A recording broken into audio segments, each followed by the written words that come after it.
स्वागत है आपका अपना यूट्यूब चैनल आफाक क्लासेज में। दोस्तों, अगर आप मेरे चैनल पर नए हैं तो चैनल को सब्सक्राइब करें। दोस्तों, ये क्लास पूर्णतः सीटेट 2020 से संबंधित है। ये जो क्लास है एनसीईआरटी ईवीएस की चलाई जा रही है हमारे चैनल पे, उससे संबंधित है। जैसे कि हम सभी जानते हैं कि सीटेट 2020 में 30 नंबर का जो पेपर फर्स्ट है ईवीएस का क्वेश्चन आता है 30 नंबर का, जिसमें 15 नंबर का पेडागोजी होता है और 15 नंबर का कंटेंट बेस्ड होता है। तो इन सारी टॉपिक को जो है दोनों पॉइंट जो है कंटेंट बेस्ड हो और पेडागोजी हो, इन सारी एनसीईआरटी की सीरीज़ में कंप्लीट हो जाएंगी। तो आप बिल्कुल टेंशन ना ले, केवल आपको 1 या 2 बार इन क्लास को अच्छे से देखना है। आप जितनी बार इन क्लास को देखेंगे उतना ही आपको समझ उत्पन्न होगा। सीटेट 2020 के एग्ज़ाम से दृष्टि को देखकर आप समझ पाएंगे कि कैसे एग्ज़ाम में क्वेश्चन आते हैं ईवीएस में।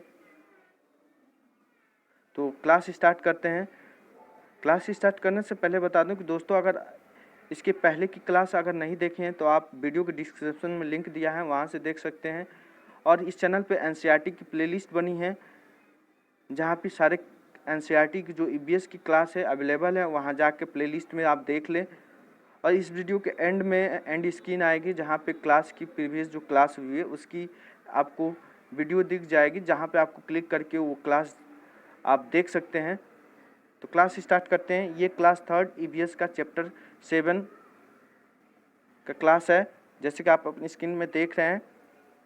क्लास चैप्टर 7 है, बिन बोले बात। बिन बोले बात चैप्टर का नाम है। यहाँ देखिए, चुप तुम रहो चुप हम रहें। यहाँ एनसीईआरटी एक खेल को बारे में बताया है, चुप तुम रहो चुप हम रहें। इसमें क्या होता है कि जो बच्चे हैं इशारे से बात करते हैं, बिना बोल कर बातों को समझाना है। इसी बात को यहाँ बताया गया है कि क्या है, बच्चे साथ साथ गुटों में बढ़ जाते हैं। इसमें टीचर क्या होते हैं, सारे गुटों को जो है एक एक कागज़ की पर्ची देती हैं, जिसमें कुछ लिखा होता है। वो जो चीज़ लिखा होता है उसी को नाटक के थ्रू मतलब तैयार करके सामने प्रस्तुत करना होता है बच्चों को। वो भी बिना बोले बताना है, इशारों के थ्रू से। तो इशारे में क्या, आँख से, चेहरे के हाव भाव से और हाथों के इशारों से बताना है।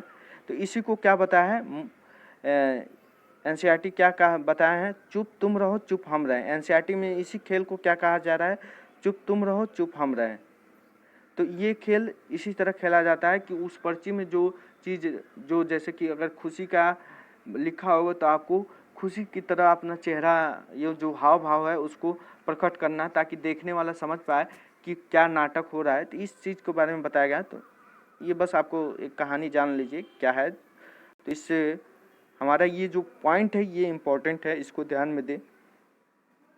जिन घटनाओं को बच्चे समझ पाएँ, जिनसे स्वयं को जोड़ पाएँ, उनको चुनें ताकि बच्चे उन्हें प्रभावी ढंग से नाटक के रूप में प्रस्तुत कर पाएँ। यहाँ देखिए, उन घटनाओं को चूज करना है जो बच्चे समझ पाएँ, यानी जो बच्चे समझ पाएँ।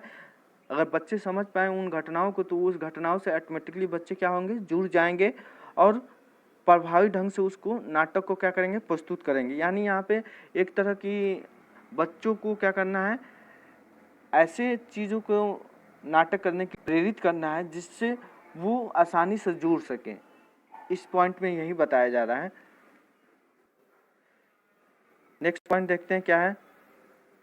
यहाँ देखिए, बहुत ही इम्पोर्टेंट पॉइंट है, हम सभी अपनी अपनी तरह से खास है। बहुत ही इम्पोर्टेंट पॉइंट है, आप ध्यान दें कि क्या है, हम सभी अपने अपने तरह से खास है। यानी प्रत्येक बच्चा जो होता है, प्रत्येक जो छात्र होता है, वो अपने अपने तरह से खास होता है। उनमें एक स्पेशल गुण होता है, जिसे हमें टीचर का ये फ़र्ज होता है कि वो गुण उसको ज़्यादा से ज़्यादा अवसर प्रदान करके वो गुण उसको निकालने के लिए क्या करना है, प्रेरित करना है। ये चीज़ आपको हमेशा ध्यान में रखना है कि बच्चे क्या होते हैं, एक तरह की सारे बच्चे क्या होते हैं, खास होते हैं, यानी एक स्पेशल होते हैं वो अपने जगह पे। तो ये चीज़ इस पॉइंट में बताया गया है कि हम सभी अपने अपने तरह से खास हैं। केवल बच्चे नहीं, इस वर्ल्ड में जितने भी व्यक्ति हैं वो सभी अपने अपनी तरह से क्या है, खास हैं। तो यहाँ हम सभी से मतलब नहीं है, यहाँ केवल बच्चों को दृष्टि से देखना है। तो इसलिए हमें केवल बच्चों को ध्यान में अभी रख कर जो पढ़ाई करना है, क्योंकि हमें सीटेट क्लियर करना है।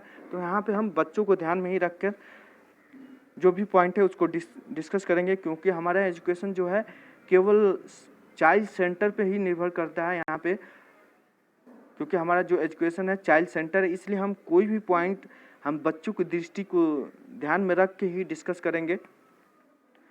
स्कूल इसलिए तो है कि सभी को एक दूसरे से कुछ ना कुछ सीखने का मौका मिले। देखिए ये बहुत ही इम्पोर्टेंट पॉइंट बताया है कि जो है बच्चे हैं वो सभी से कुछ ना कुछ सीखते हैं, एक दूसरे से भी सीखते हैं, या कुछ नहीं भी कर रहे हैं तब भी वो कुछ ना कुछ सीखते हैं। इस चीज़ में बताया गया है कि बच्चे क्या करते हैं, सभी को एक दूसरे से कुछ ना कुछ सीखने का मौका मिले। जो क्लास में बच्चे होते हैं वो सभी एक दूसरे से कुछ ना कुछ सीखते हैं। ये आप बात जाने कि जो बच्चे कक्षा में हैं केवल कक्षा में ही वो नहीं सीखते हैं, वो कक्षा के बाहर भी कई लोगों से मिलते हैं, वहाँ पे भी सीखते हैं। कक्षा के अंदर भी कई लोग, उनके फ्रेंड सर्किल में जितने व्यक्ति हैं वहाँ जो छात्र हैं उनसे भी कई चीज़ें सीखते हैं। तो ये चीज़ इस पॉइंट में बताया गया है जो बहुत ही इम्पोर्टेंट पॉइंट है पेडागोजी की दृष्टि से। और पहली पॉइंट जो बताया गया है कि बच्चे अपने में एक खास होते हैं, सारे बच्चे, इस पॉइंट में बताया गया है। नेक्स्ट पॉइंट देखते हैं क्या है।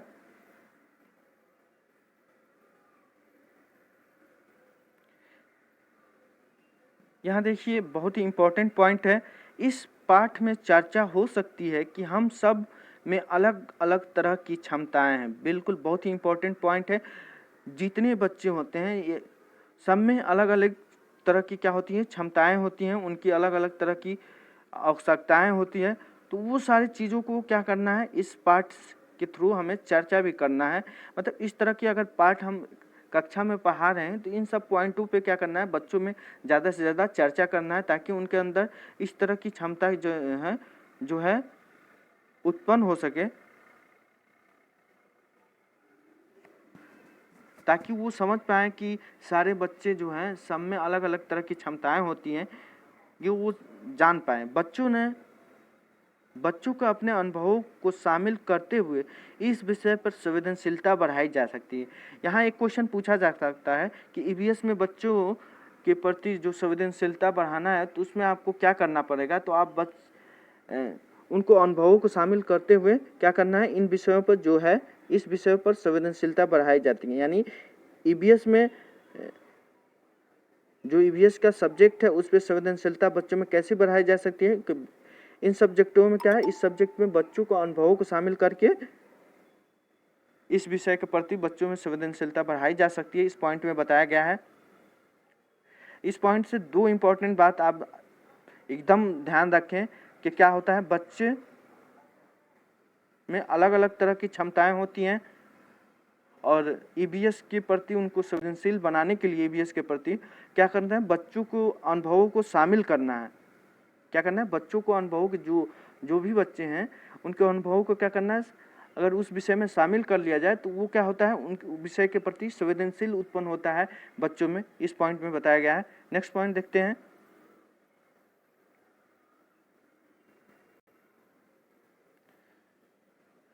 देखिए आप अपने स्क्रीन में नेक्स्ट पॉइंट, बच्चों को अपनी भावनाओं को विभिन्न तरह से व्यक्त करने के लिए प्रेरित करें।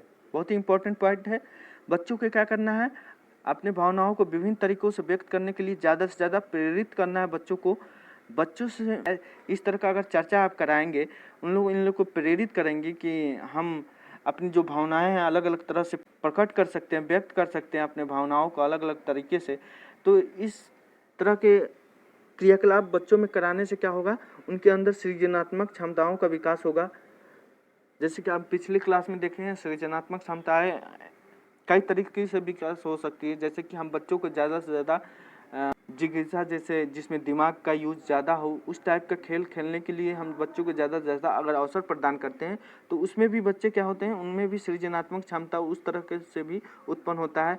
और यहाँ पे भावनाओं को विभिन्न तरह से व्यक्त करने की जो तरीका हैं, इनके लिए प्रेरित करने पर बच्चों में सृजनात्मक विकास होता है। यानी सृजनात्मक विकास किसी एक पॉइंट से नहीं होता, विभिन्न पॉइंट से भी सृजनात्मक विकास हो सकता है। जैसे कि हम पिछले कक्षा में इसी में जो पिछली कक्षा है उसमें हमने पढ़ा था कि जिक्सा एक खेल है जिसमें एनसीईआरटी बताया है जिक्सा, जिसमें इमेज के कुछ टुकड़े होते हैं, उनको लगाकर और एक इमेज तैयार करना है, जिसे एनसीईआरटी जिक्सा कहते हैं। तो इस तरह की जिसमें दिमाग बच्चों को ज़्यादा से ज़्यादा लगे, उस तरह की अगर क्रियाकलाप बच्चों से कराया जाए, ज़्यादा से ज़्यादा उनको अवसर दिया जाए, तो उसमें सृजनात्मक क्षमता का विकास तेज़ी से होता है। लेकिन स्पेशली इस पॉइंट की बात किया जाए इस चैप्टर को, तो बच्चे को अपनी भावनाओं को विभिन्न तरह से व्यक्त करने के लिए क्या करना है, प्रेरित करना है।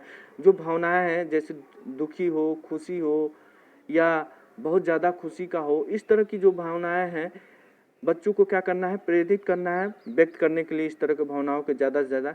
ऐसे अगर हम करेंगे, बच्चों को प्रेरित करेंगे, तो उनमें क्या होगा, सृजनात्मक क्षमता विकास होगा। नेक्स्ट पॉइंट देखते हैं क्या है। ये देखते हैं कि जो डांस होता है इस तरह के कुछ आकृति बनाया जाता है हाथों से। तो जो इम्पोर्टेंट है इसका कुछ ना कुछ मतलब है, इस पॉइंट में हम ज़्यादा डिस्कस नहीं करते हैं। यहाँ देखिए बताया गया, चित्रों को देखकर अनुमान लगाओ, इन पर अपने मन से कहानी बनाओ तथा अपने साथियों को सुनाओ और उस कहानी पर बातचीत भी करो। तो ये एक इमेज है जो सीटेट 2020 से इम्पोर्टेंट नहीं है। इसको ये इतना ही बताया गया कि इस इमेज को देखकर अपने मन से कुछ कहानी बनाना है, ये इतना ही बताया गया है। तो इस तरह हमारा चैप्टर 7 हमारा समाप्त होता है यहाँ पे। दोस्तों अगर ये क्लास आपको पसंद आए तो मेरे वीडियो को लाइक करें, मेरे वीडियो पर लाइक करें, कमेंट करें और ज़्यादा से ज़्यादा शेयर करें। दोस्तों अभी तक चैनल को सब्सक्राइब नहीं किए हैं तो चैनल को सब्सक्राइब कर लें, और कुछ सजेशन देना है इस क्लास पे तो कमेंट बॉक्स में बिल्कुल दीजिए। Thank you for watching.